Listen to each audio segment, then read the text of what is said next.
Ajmal super 40ৰ প্ৰয়োজন আছেনে শিৱসাগৰত? আজমলৰ 100 বেডৰ হস্পিটেলৰ প্ৰয়োজন আছেনে? আমি ভাল পাইছোঁ বদৰুদ্দিন আজমল ডাঙৰীয়ে এইখিনি সময়ত তেওঁ বান সাহায্য দিছে, কিন্তু তাৰ পিছত তেওঁ যিটো শিৱসাগৰত এক প্ৰকাৰে বহি লৈ চাউনি পাতি বহি লৈ তেওঁ যিবোৰ কথা ক'বলৈ আৰম্ভ কৰিছে যে কোনোবাই যদি মাটি দিয়ে তেওঁ তাত সুপাৰ 40 বনাব, কোনোবাই যদি 100 বিঘা মাটি দিয়ে তেওঁ তাত 100 বেডৰ হস্পিটেল বনাব। সুদূৰ ভাই সত্যৰঞ্জন বৰা, তোৰ পকৰত দম আছে বানাক্ৰান্ত মানুহক সহায় কৰিবলৈ? তই কেলা সহায় কৰি পাইছ না? বোকা আঁতৰাই পাইছ? চাউল পাত দি পাইছ? তোৰ পকৰত কি বাল আছে?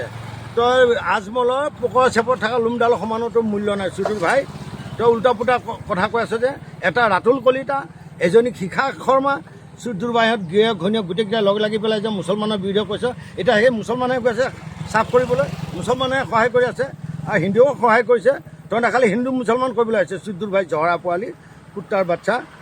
একেবাৰে কেলা গাল ফালি দিম মাৰ চুদানি সুদূৰ ভাই।